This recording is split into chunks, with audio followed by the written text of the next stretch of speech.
On April 30th, 1926, at 20 years old, she finally received her habit and took the religious name of Sister Maria Faustina of the Blessed Sacrament, and in 1928, she took her first religious vows as a nun. Over the next year, Faustina traveled convents as a cook. In May 1930, she arrived in Plock, Poland. Soon after, she began to show the first signs of her illness and was sent away to rest. Several months later, Faustina returned to the convent.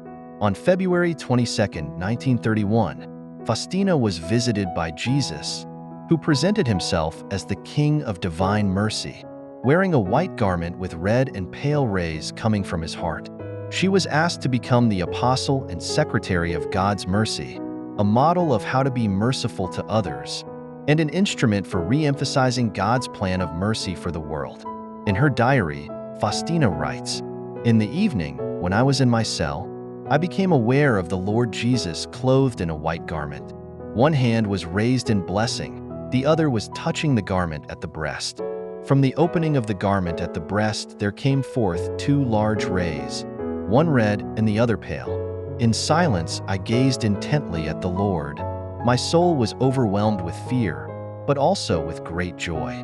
After a while Jesus said to me, 'Paint an image according to the pattern you see, with the inscription, Jesus, I trust in you.'"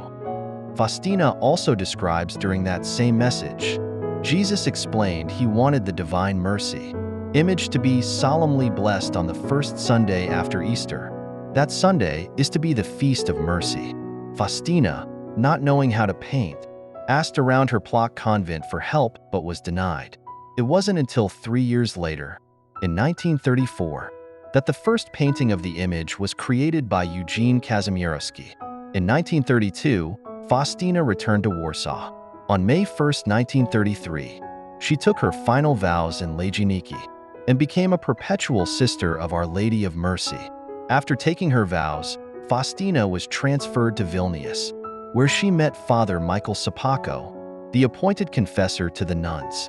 During her first confession with Sapako, Faustina told him about her conversations with Jesus and his plan for her.